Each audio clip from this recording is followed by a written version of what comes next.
السلام علیکم ورحمۃ اللہ وبرکاتہ۔ ہم سب کے پاس قرآن کریم ہے، گھروں میں بھی ہوتا ہے، مساجد میں بھی ہوتا ہے، ایک ہوتے ہیں، دو ہوتے ہیں، لیکن بعض اوقات کچھ لوگ قرآن مجید کے درمیان میں پیسے رکھ دیتے ہیں، یا کچھ حضرات قرآن کریم میں کے نشانی کے طور پر کوئی قرآن کا یا نورانی قاعدے کا بوسیدہ اور شہید پارا یا ٹکڑا نشانی کے طور پہ استعمال کرتے ہیں، یا اسی طریقے سے کوئی کاغذ کی نشانی بناتا ہے، یا کوئی جو ہے اس میں پھول کی پتیاں خوشبو کی غرض سے یا پھر جو ہے نشانی کے غرض سے گلاب کے پھول کی پتیاں رکھ لیتے ہیں۔ اسی طرح کوئی تسبیح رکھ لیتا ہے۔ بعض بہنیں جو ہیں چھوٹی چھوٹی کتابیاں جو آتی ہیں سورہ یاسین یا سورہ ملک وغیرہ کی، ان کو قرآن شریف کے درمیان میں رکھتی ہیں۔ تو کیا یہ عمل صحیح ہے یا نہیں؟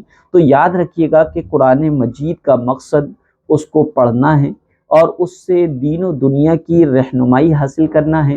اسے پیسے رکھنے کے لیے استعمال کرنا، گلک بنانا اس کے مقصد اور آداب قرآن کے خلاف ہے، اس لیے پیسے تو ہرگز نہ رکھے جائے۔ اور رہی یہ کہ گلاب کی پتیوں کو بغرض خوشبو کے رکھا جائے تو درست ہے، لیکن اگر کوئی اس نیت سے رکھتا ہے کہ گلاب کا پھول میرے نبی کے پسینے سے پیدا ہوا ہے، اس لیے گلاب کی پتیاں جو ہے قرآن کریم ہی میں رکھنا ہے، تو پھر ایسی صورت میں نہ رکھا جائے۔ ہاں، قرآن کریم کے خلاف پر خوشبو وغیرہ لگا سکتے ہیں، اگر خوشبو کی غرض سے رکھ رہے ہیں گلاب کی پتیاں، تو ایسی صورت میں وہ دوسرے طریقے سے بھی حاصل ہو سکتا ہے۔ یہ مقصد کہ قرآن کے غلاف پر آپ عطر وغیرہ اور خوشبو وغیرہ لگا سکتے ہیں۔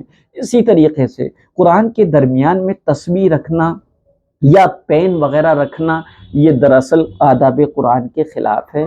اس میں یہ نہیں رکھنا چاہیے، پین وغیرہ نہیں رکھنا چاہیے، تسبیح نہیں رکھنا چاہیے، یا کوئی اور چیز نہیں رکھنا چاہیے۔ بعض لوگ جو ہے گاڑی کی ہوتی ہے، کی رنگ ہوتا ہے، اس کو رکھ لیتے ہیں، تو یہ رکھنا مناسب نہیں ہے، آداب قرآن کے خلاف ہے۔ البتہ اور اسی طریقے سے قرآن کریم کا یا نورانی قاعدے کا بوسیدہ پھٹا ہوا شہید ورق جو ہے نشانی کے طور پر استعمال کرنا، یہ بھی بے ادبی ہے۔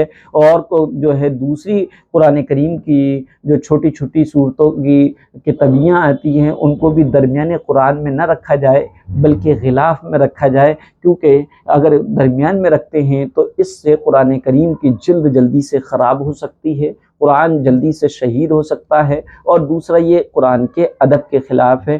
کوئی بھی چیز ہو، کوئی بھی سورت کی کتاب ہو، دعاؤں کی کتاب ہو، اس کو قرآن کے اندر نہ رکھا جائے۔ اگر وہ دعاؤں کی تو غلاف قرآن میں نیچے والے حصے میں دعاؤں کی کتاب کو رکھا جائے، اور اگر یاسین وغیرہ چھوٹی چھوٹی کتابیں ہیں تو اس کو قرآن کے بستے اور غلاف کے اوپر رکھا جا سکتا ہے۔